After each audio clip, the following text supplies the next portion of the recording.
सत्ताधारी सरकारने इतर विभागाला भरघोस निधी देतो, पण वाचनालयास म्हणावा तसा निधी उपलब्ध करून देत नाही, अशी सडकून टीका डॉक्टर सिद्धरामप्पा खजुरे यांनी सत्ताधारी सरकारवर करीत संस्कारक्षम आणि सुजाण पिढी घडवायची असेल तर वाचनालय चळवळीला बळ द्यावे लागेल, असे ठामपणे सांगत राज्यातील वाचनालयांना अधिक मदत आणि प्रोत्साहन देण्याचे आवाहन केले आहे। तुळजापूर तालुक्यातील खुदावाडी येथे जिल्हा ग्रंथालय संघ आणि शेतकरी वाचनालय यांच्या संयुक्त विद्यमाने जिल्हा ग्रंथालय संघाचे भव्य अधिवेशन उत्साहात पार पडले।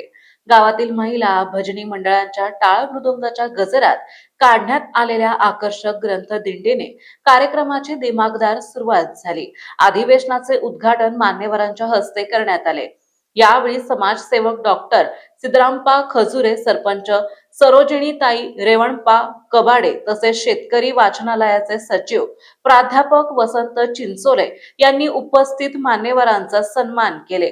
उपस्थित मान्यवरांनी शेतकरी वाचनालयाचे सचिव प्राध्यापक वसंत चिंचोले यांच्या कार्याचा गौरव करण्यात आला।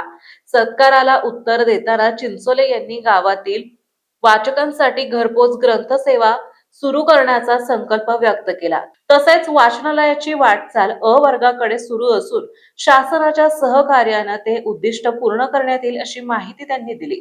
ग्रंथदिंडी, मान्यवरांचा सत्कार आणि वाचन संस्कृतीचा जागर यामुळे खुदावाडीतील हे अधिवेशन ज्ञानाचा उत्सव ठरेल। ग्रंथालय अधिवेशनात काही मान्यवरांची प्रतिक्रिया RSR न्यूज मराठी चॅनलचे सतीश राठोड यांनी घेतली आहे, पाहूयात। जिल्हा ग्रंथालय संघाचं हे अधिवेशन दरवर्षी होण्याची गरज आहे।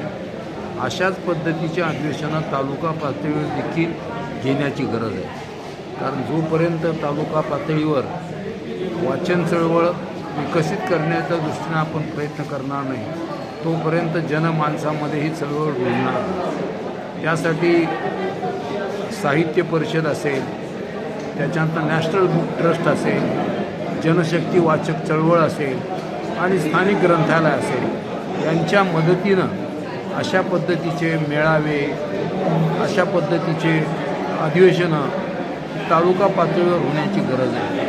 आणि या संदर्भात महिला, मुलं यांची अपेक्षा काय आहे, त्यांना काय वाचावं वाटतं, ते त्या सभेमध्ये अंदाज घेऊन त्या पद्धतीची पुस्तकं ग्रंथालयामध्ये उपलब्ध करून दिली पाहिजे। महिलांना पाककलेवरची पुस्तके आवडतात, ती पुस्तके मोठ्या संख्येत आपल्याकडे पाहिजे। लहान मुलांना रंजक आणि साहस असणारी अनेक पुस्तकं आवडतात, ती पुस्तकं त्या ठिकाणी असली पाहिजे। आणि शेतकऱ्यांना शेतीसंबंधीचं ज्ञान देणारी पुस्तकं पाहिजे असतात, ती पुस्तकं उपलब्ध करून देण्याचा प्रयत्न केला पाहिजे।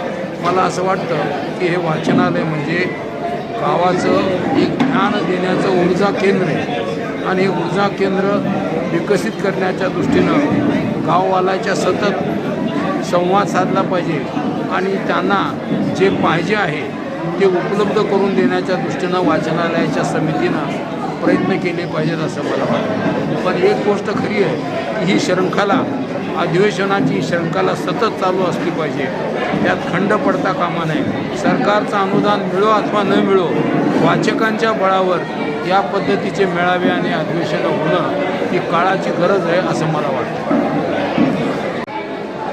शासन वाचनालयाच्या संदर्भामध्ये फार उदासीन आहे।